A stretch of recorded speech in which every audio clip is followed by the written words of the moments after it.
right, Scott, the red light is flashing, and that means that we are rolling. Let's do a little mic check first here. Tell me what you're doing to not catch coronavirus. Great question. I'm just living my normal life. I'm not going to let the fear and the panic get me. I'm in a room by myself. How's that? Yeah, That's a good me start. too, me too. So you're basically licking doorknobs, licking silverware at restaurants. Yeah, that's right. I've got Perfect. a 3-year-old. I've got a 3-year-old and a 1-year-old, and so anytime they go in public, we have to block and tackle to make sure they don't Nice. grab something off the ground. Perfect. All right. Well, it's looking good and sounding good here. All right. So, tell me about Hapbee. This is a really interesting Indiegogo, and I have questions. So Yeah. let's give you the elevator pitch. What are we all about here?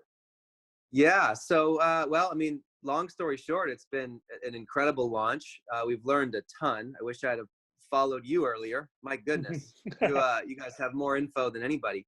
But yeah, so we've learned a ton. Hapbee is an incredible technology. It's about 15 years in the making out of Seattle, Washington, with our parent company. They've been using this technology in the medical space for actually brain tumors and certain things they can use these precise magnetic fields for. And our company is utilizing it for consumer use. So not intended for medical use, general wellness type feelings and moods, but we can adapt their technology to play certain informed magnetic fields to your body that delivers a feeling that's like taking a sleep aid to help you go to sleep at night, but you don't have anything in your body. There's no drug, there's no chemical or toxin or pill or drink or anything like that.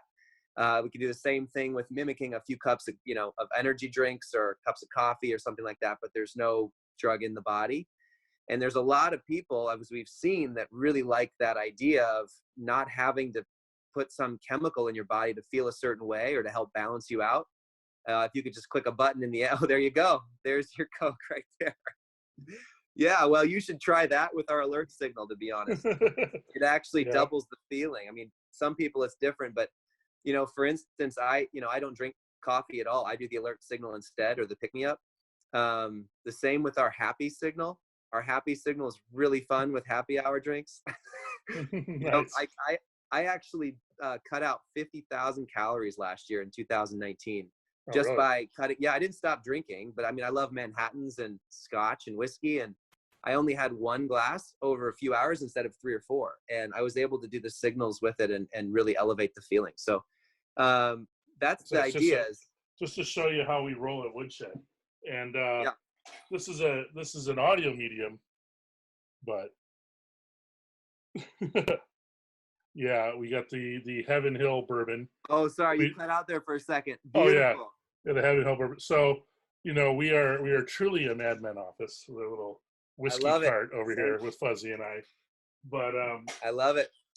Yeah, I'm right there with you. I've been, personally, I've been in the past 8 months or so, hit a one of those aha moments where I was way too heavy, and I've been on a CrossFit and diet and putting good stuff in my body binge. So you're speaking my language here. Absolutely.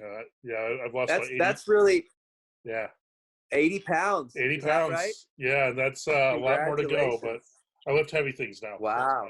That's my jam. Yeah. But well, that's really what we're going after here is, there's 3 types of people that are going to like this. People that, and there's a ton of different industries that we can target, but some people want to, cut cold turkey altogether, right? Yep. Maybe they want to come back off of no more coffee or drinks or sleep aids or whatever. That's great that they can turn to us. But I think a lot more people are like me. I like to just do this with other things, not go cold turkey, but I can cut back on coffee or energy drinks or happy hour drinks, or, even people that smoke. There's a way, we have a pick-me-up signal that really makes them feel great. And so, maybe not go cold turkey, but you can definitely cut back and keep yourself regulated. And then there's another crew that literally just want to double they want to double the feeling of everything. Give me all of it. I want it all. Yeah. That's right. Yeah. So we know that personality type. Yeah. So all right. So let's go down the skeptic highway first, because I think that's Yep. both in terms of the product and marketing it, I think this is probably one of the first hurdles you had to overcome. Now Yep. I don't think we've seen what you're doing in the marketplace before, but this concept of a mood adjusting wearable has been Yep. out there, and I don't recall the name of it, but as a Major League Baseball fanatic, I remember about 7-8 years ago, these braided band magnetic necklaces were all the rage.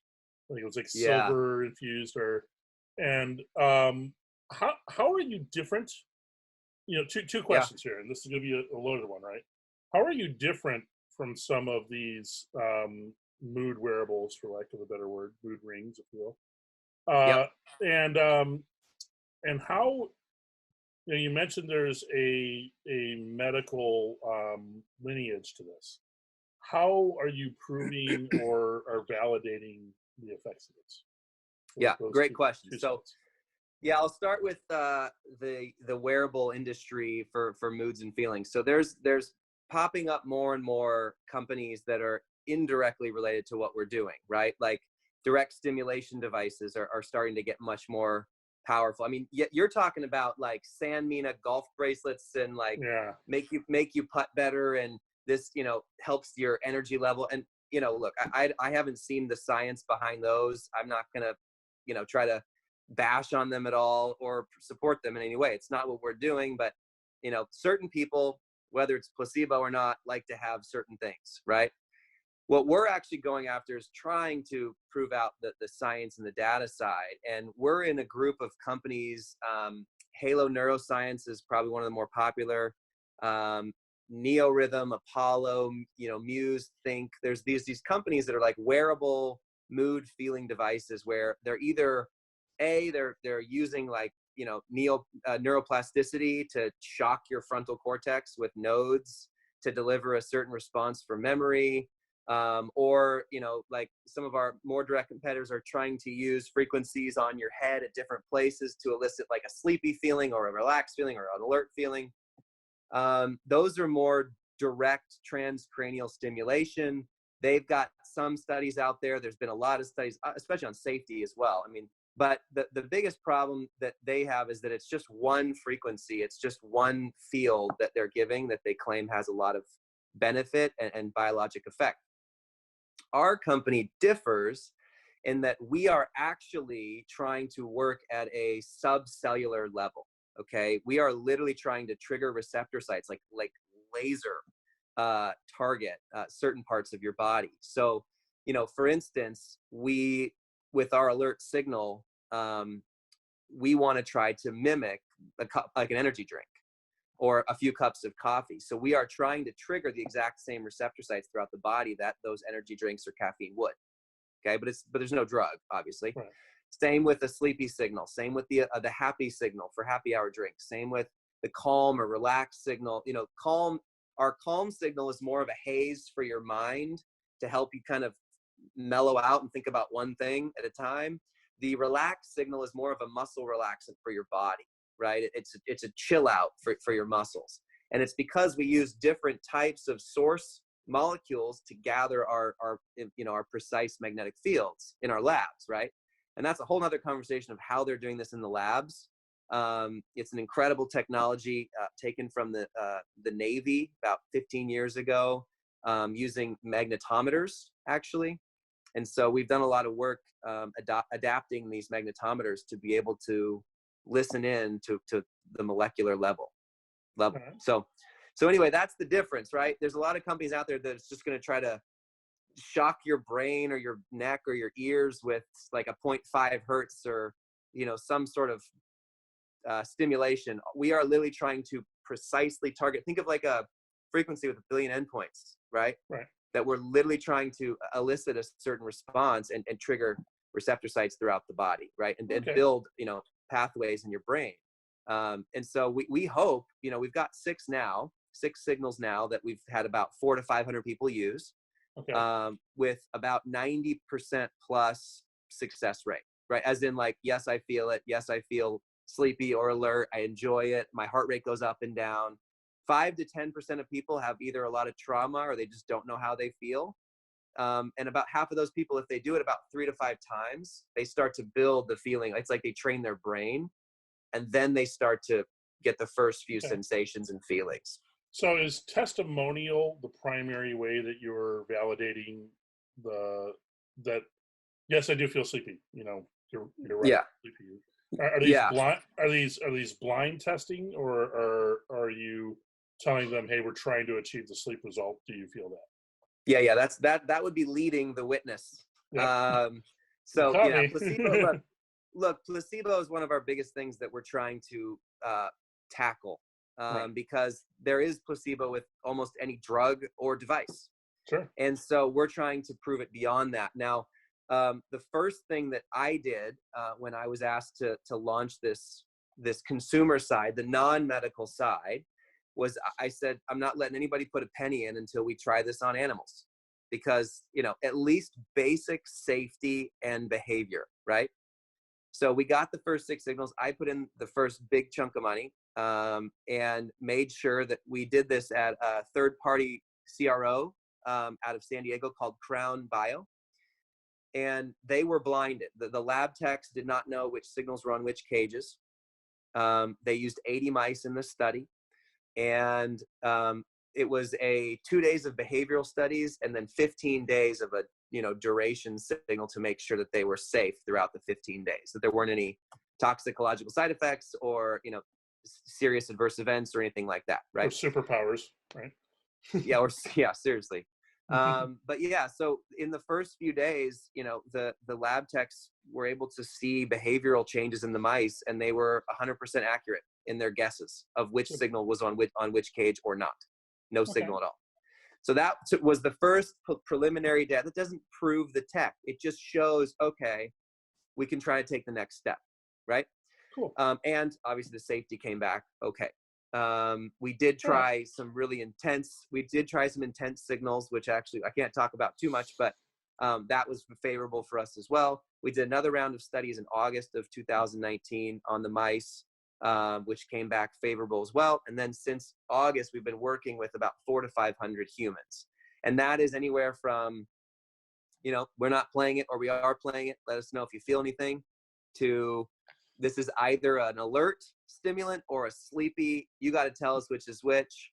But up to this point, our manufacturing, as you'll see on our Indiegogo, we don't have enough units to do a major test. These are like a couple people at a time, anecdotal. All we have is anecdotal evidence and the testimonial. We've got 15, 20 videos that you see on the page from big names and people that have tried it that were very skeptical. We've got another list of 100+ people's testimonials of what they did and if they were blinded or not.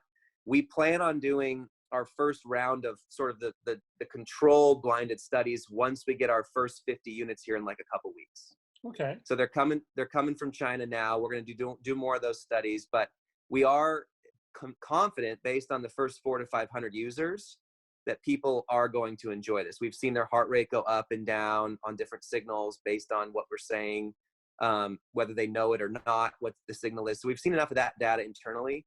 Now we're going to do more of the, in Palo Alto, we're doing several dozen people for an entire day, try everything, and, you don't know anything sort of stuff. Okay. So let's move on from that and talk a little bit more about the campaign itself. And I want to start by dovetailing these two topics together, right? So you're out there marketing, you're getting the word out, you're testing. What sort of pre-launch buzz or marketing did you do prior to the launch of this product? Well, so the idea came up, we've raised millions of dollars. This isn't just like we only needed $15,000 to get this thing off the ground. That was just for family and friends, was the idea originally. Mm-hmm. So it was just some of our investors and family friends to sort of get the word out and test the market, what people would say, what questions they'd have. That was the real goal. Yeah. So, we've raised $3.5 million US, and then our Canadian partners are raising 5 million Canadian right now for us. This was more of, okay, can we go out, do a soft launch with family, friends, and our networks? We really didn't do a ton. I mean, we did some really smart stuff with our investors. We got about 50 investors on our side of things, some big names. We've got Bulletproof as a partner, Dave Asprey. He and his whole team have tried these signals. They love them. Genius Network and Joe Polish. We just partnered with Jim Quick, Mind Valley, if you've heard of him. He's like Oprah's brain coach and, coach to the stars, LeBron James and Will Smith and those people. So we've got some big names, but, also just a lot of people who are doctors, scientists. They're interested in this technology for years and they wanted to be a part. Literally all it was, man, is they just posted it and shared it with their network. That was it. Right. So mostly word of mouth. Word of mouth. They just clicked and shared, and we gave them links that they can, some secret backing. So there's a secret pricing. They can do bulk buys, and then they just started sharing it. I asked because I see a couple strategies that we recommend our clients employ. One of them is you have a private Facebook group for the launch. Yep. So that was great. Yeah. So just so you know, we got Enzo and the team at Indiegogo have been helping us out a ton. Cool. We know Slava, the founder of Indiegogo. He's a good friend of several of our advisors. So we've had conversations with him as well about our technology, what we're doing, and ideas for the campaign. He's excited for us. But yeah, so it's been a really good road. We got a Facebook group. We've got about 350 people in it. We're doing surveys on there at all times. What's your favorite signal? How are you going to use this? What do you think about the packaging? Give us ideas. That's been really helpful to get people's feedback. And then they just have a bunch of questions about the product, which can help us for our major launch. Yeah, we usually implement that in the pre-launch phase to kind of help have a discussion about some of the same things you're talking about, but prior to launch. But that usually carries through launch, and that's running well too. I also see you've got about 4 different ad sets up on Facebook. What kind of energy and effort are you putting into the Facebook ads? Yeah, so just so you know, we got our first, I think 750 backers almost with 0 ads. Right. This was just word of mouth. People sharing with their networks. Obviously, Bulletproof they have a large reach, which is partly why we got a ton of people coming. They're like, "What is going on here?" So we had probably 50,000 people come to the page in the first couple of days just with organic traffic. So once that happened, we went from thinking, well, this can be a soft launch with some family and friends and investors to, okay, this is real. Let's make this more of our stronger soft launch, not just really tiny launch. Our thought was just like, let's get 50 to 100 units out to family and friends with this.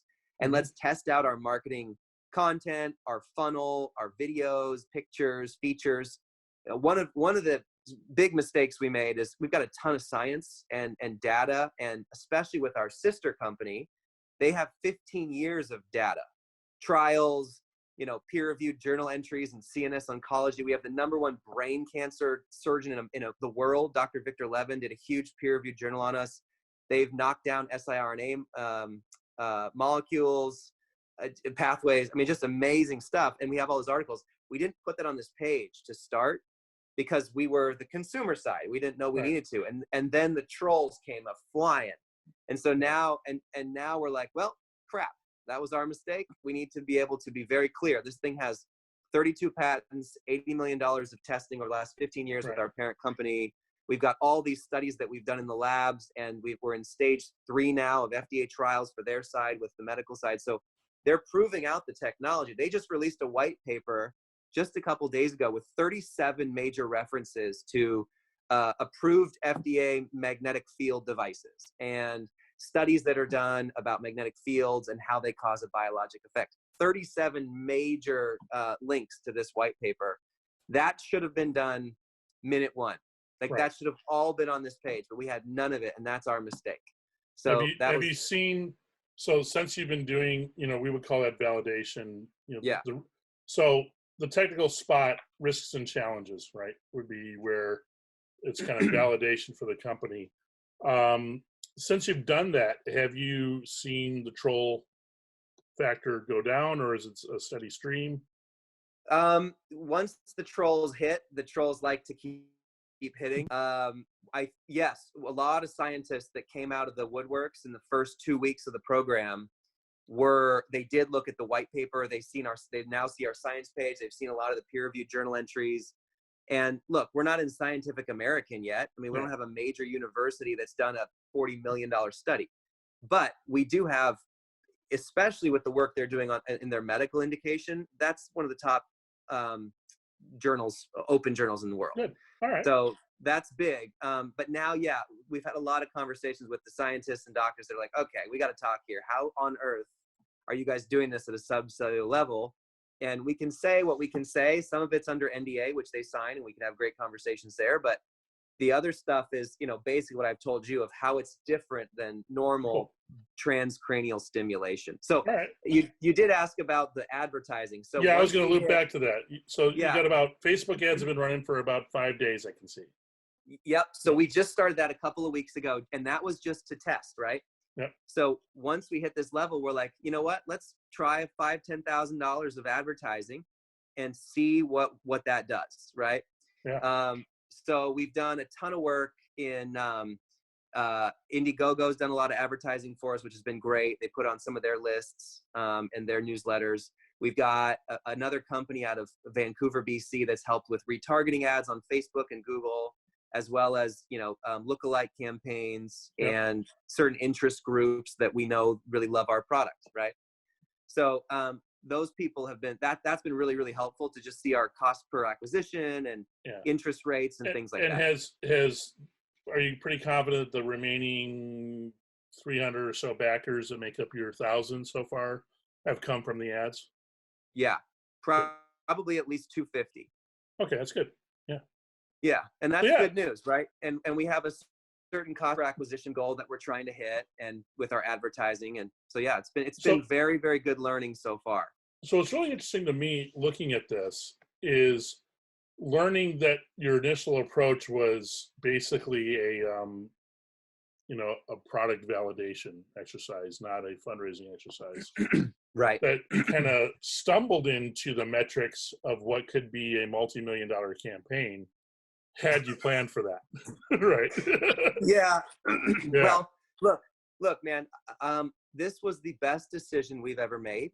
Yep. Because you don't know what you don't know, especially with a new technology like this, right? We want to get everyone's feedback. We're getting questions on, hey, how old do you have to be? Can you ship to different countries? Can I do this with a pacemaker? We don't recommend that, right? Like how do I use this? Why would I want this? I still like to drink alcohol and coffee. Why even, so it helps with our messaging. It helps with the videos. It helps with everything, right? So this is our beat up campaign. And now we get to use this to create funnels for our major launch here in a few months. Yeah, we've got 10,000. We've got 10,000 in manufacturing right now. Our first 50 are coming in like a week and a half, and once those are approved, they're going to start pumping out, a couple hundred a day on the assembly line in Toledo, Ohio. Yeah, so I think that what's really interesting is, normally when you would have, you probably had one in those first few days, $250,000 in pledges, right? Yeah. From the insiders. Normally with pre-launch and building something that look like audiences and having those matured to come on the heels, you'd be looking at a multi-million-dollar raise here. What I think it's interesting now is you're going to have not only that you're following those best practices as we speak, but you're going to be able to get another, hopefully, I'd imagine with your manufacturing run, another 1,000 or maybe 1,200, 1,500 backers as a bigger test pool to get some more data and some more feedback. So maybe if this next launch is a Shopify launch or a digital marketing launch, not necessarily a crowdfunding launch, it's only going to inform that subset of information and cure those doubters even more. Yeah. Right. And there's a level here of, a little bit of worry because this is a lot more people than we thought as a soft launch. And we've done tests on, like I said, 400 to 500 humans now and got their feedback using the app, trying just the first handful of products, but it's just a couple at a time since August of last year. So that has really helped us iterate. Our app right now is in version 1512, I think. So we've really got a ton of, I've got a great team. We've got about 6 people working on it full time. We used Product Creation Studios out of Seattle. They built the Neptune. They're really, really good team, about 200 people. They did our electrical engineering, mechanical engineering. They have the great certification side. So that's really, really helpful. We wanted to make it sleek and sexy, but we wanted to get feedback on sizing and colors. And, this isn't the first product, right? This is just, there's a ton more form factors that we want to create, because once you understand our technology, we can deliver a magnetic field that's about this big. Okay. Right. Imagine getting a sleep signal all night while you're sleeping with a pillowcase. And then we give you the alert signal 5 minutes before your alarm goes off to help throw you out of bed with energy for the day. Right. And if there's signals throughout the night that can help you with, you know, we're still working in the labs. We have 8 more signals going on in the labs, but certain things dealing with performance and mental cognitive. What if we could do some of those throughout the nighttime as well to help your body reset? So that is an incredible product for the future. Yeah, so for sure. So it sounds like you're a little bit different than typically what we find in project founders because of your high degree of funding prior to launch. What have By the way, that was another big troll. There, you know, everyone's like, they raised $80 million. Well, then why do they need only $15,000 on Indiegogo? It was like, come on. Yeah, it's a whole different company. I can't disclose who we're working with, but there's, if you look at the professional video and camera gear verticals, if you look at the tech wearables, not so much like you guys, but like travel jackets, travel garments, whatever. You're looking at companies that are baking in product launches via crowdfunding to validate nuances in model. And I think that, you know, we do a lot of work with MI, musical instrument companies, things like that. This is a legit channel for funded companies to reduce waste in their product, you know, their product launches. That's why we did it. Have less flat, dead product at the end of the day versus, hey, people didn't like the middle size and want the small one or the big one. Great. Right. Let's only do those two when we go into the big runs, you know. Well, and it's a favorable community. I mean, it's a soft ground. So all these backers, they can't wait to beat it up in a good way. Sure. Right. Yeah. They're excited. They're going to give us feedback in the app. They're going to give us feedback with their, you know, how long did it take them to feel it? You know, which ones do they like the most? Yeah. Hey, you should change up. You should add a signal for this. You know, change. You know, all these things. A funny thing that I almost wish Indiegogo and Kickstarter would adopt is a name change of the community. Let's not call them backers anymore. Let's call them insiders. Insiders, that's what they truly are these really really passionate fans of, you know, not only the product but the people doing it, who want to be first and want to take part. You know, Jeff and I come from the music world, and that's what like the super fan was, right? You know, the person that's going to sign up for your fan club and do the meet and greets at the shows and all that stuff. Like the intimate knowledge of the inner workings is what fuels them. And so to me, an insider is a better name than a backer. But yeah, I 100% agree. Insiders is the right name because they look. One thing that's cool is we have this. We just decided to try it. We have $1,000 level where you get unlimited subscriptions for life. You know, people are going to have 3 months free subscription, and then they can subscribe, you know, for $15 to $20 a month for all of our signals. And that's your legacy member, the $9.99. Okay, yeah. And you know what's fun about that? Half of those people, they have tried the product, so they're the ones who love it, and they're like, "Yep, I want." So you got 7 left. Forever. How many were available? 65, maybe. That's nice. All right. Yeah. So successfully final listeners, 7 of you, get on that one. Well, but that's the key is everyone's like, why would I want to subscribe to this? It's like, well, we'll give you, you know, use of some of the signals if you don't want to subscribe. It's not like you can't use it at all, but people love using this. I use it like 5 hours a day, man. Like literally 5 hours a day. And so does our whole team. Like all of our coders, and while they're coding, they're doing the pick-me-up signal for focus. They're doing the calm signal after a long day. Like people who have tried it bought that $9.99 one because they know that they're going to subscribe forever, and they'd rather just do it once and get free membership forever. So that's good news for us. Yeah, it's interesting. So that's brings me to a last question of who is your customer? You know, who is I could, as a person who sits behind my giant 4K monitors and is creating content for our clients and strategy for our clients 10 hours a day, Yeah. I can see, like, what can I do to get off this drug, Yeah. to keep Yeah. me going, the Diet Coke for the listeners out there, Yeah. to something else. I found it through exercise and listening to my Apple Watch and getting up and moving and all these other routines in my day. So I could totally tell, like, the coder community, the creative in the chair and the desk, that's definitely one of your people. Yep. Who else is your people? So what we found is each signal is attractive to a different type of person, which is when you have a platform technology. Right. So coders, business people, that pick me up, that alert, that mental focus throughout the day, huge. People with stress and tension, and they just want to relax at the end of a day, that's the calm and relax and happy signals. They love those. So going on a flight is huge for this. I use it every time I'm on a flight. The relax signal literally melts your muscles. Yeah, so I use that the whole time I'm flying. So I would add to that,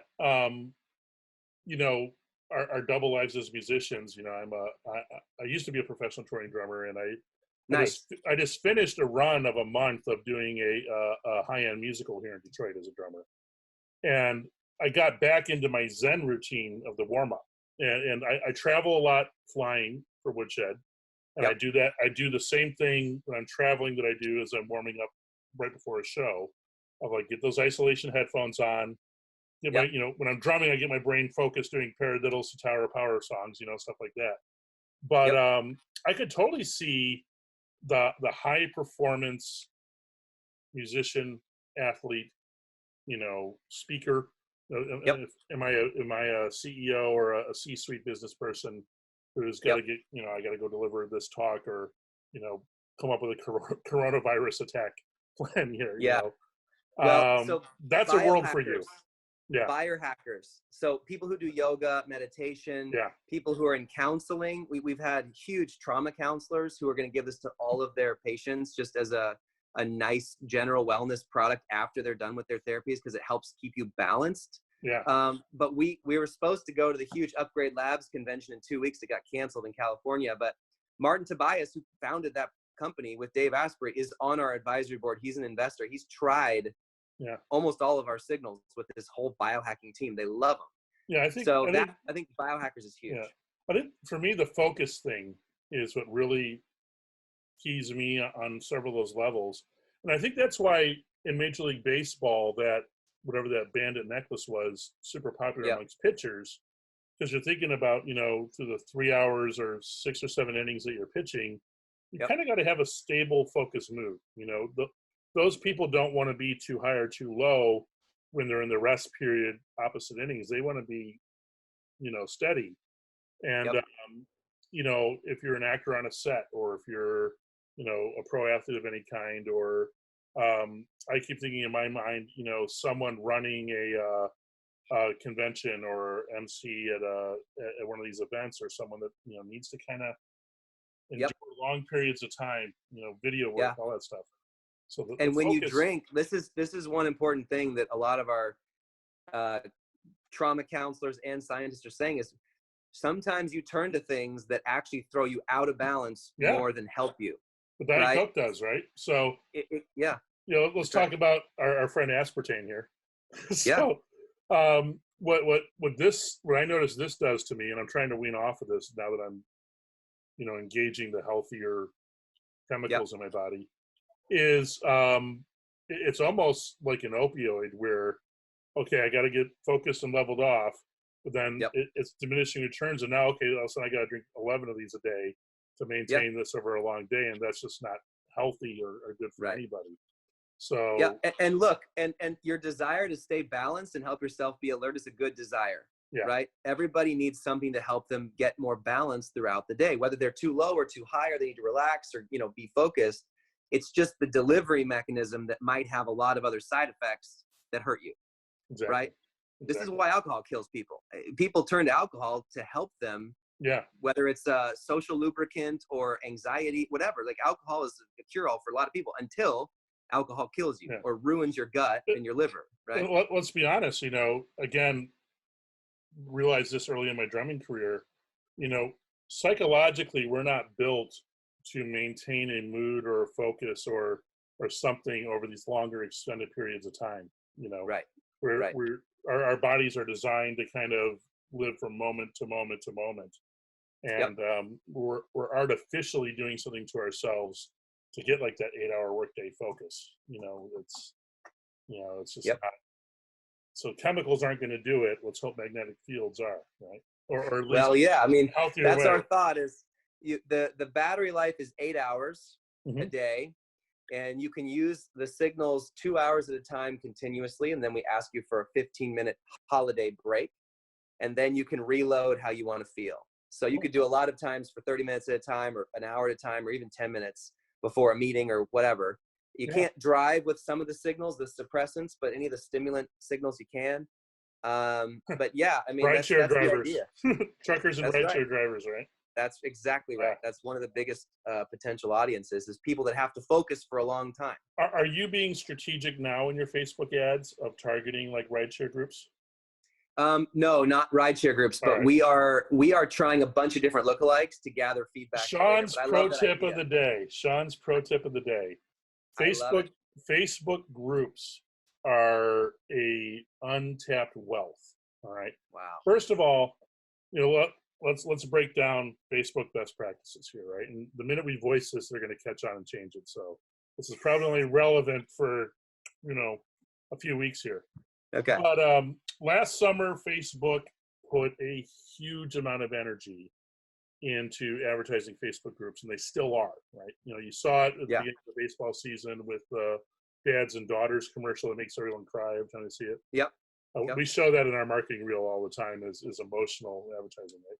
And you're seeing it now with that god-awful kazoo group video or commercial that's out there, right? So now that I've said it, you will not be able to escape it, right? I know what you're talking about. Yep. I know. So Facebook wants us to start taking these dialogues and conversations that I'm using the word tribal in a technical sense, that, hey, here we are, we're all of the same mindset politically, or we're all into this, baseball team or soccer team or whatever, and start to move those interest groups into a tighter knit community that's more likely to actually know each other or have interpersonal relationships and hopefully less toxic relationships, right? Yeah.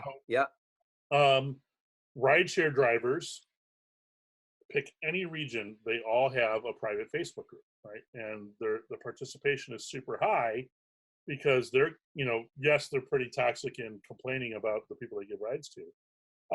But they are actually having a lot of best practices sharing and dialogue back and forth. Brilliant. I love it. One of the things we're recommending that our clients do is with whatever verticals they're working in, and when we're figuring out these interest groups, is we want them to, ask to be a part of some of the Facebook groups that are in their field, right? So we just had a big fitness client is trying to ship, can't ship because of coronavirus, but had a great campaign. And he was in a bunch of different, like a Tabata Facebook group, a HIIT Facebook group, a CrossFit. Let's look at all these different verticals and just be a good citizen and a member of that group, right?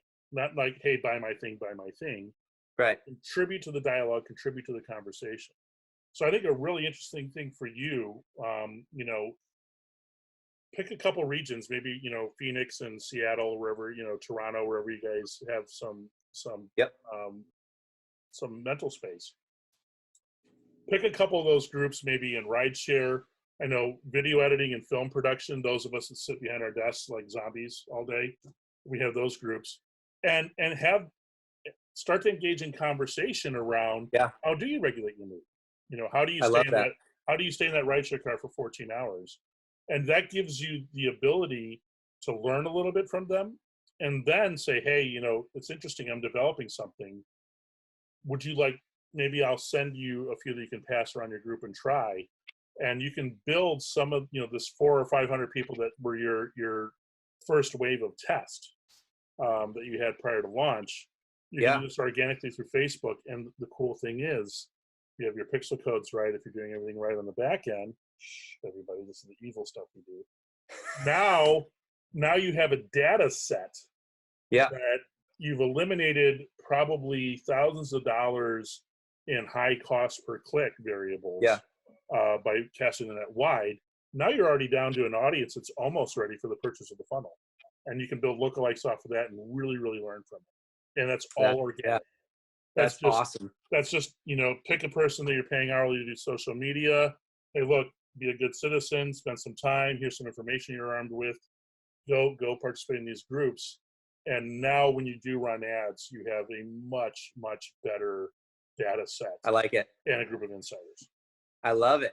Facebook groups. Well, that was worth the price of admission right there, sir. Yeah. Just one of many. That's a great idea. And then Pinterest. We'll talk about Pinterest another time. But if you're not paying attention to Pinterest, you are wrong. All right. That's I love it. But so that's great. So wow, so let's do the promo business here with Hapbee. Okay. We've got as we're recording 10 days left. So when this thing posts, podcasters, we got about a few days left to get on here.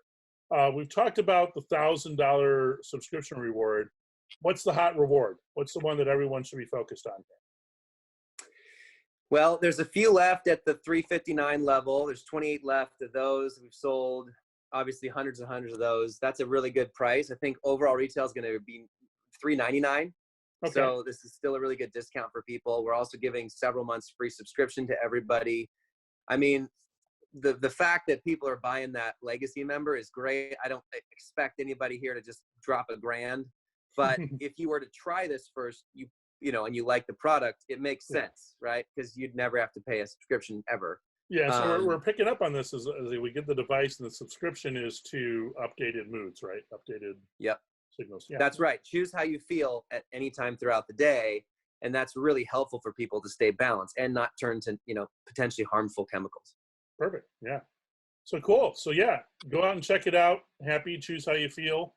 And when does this batch ship to backers?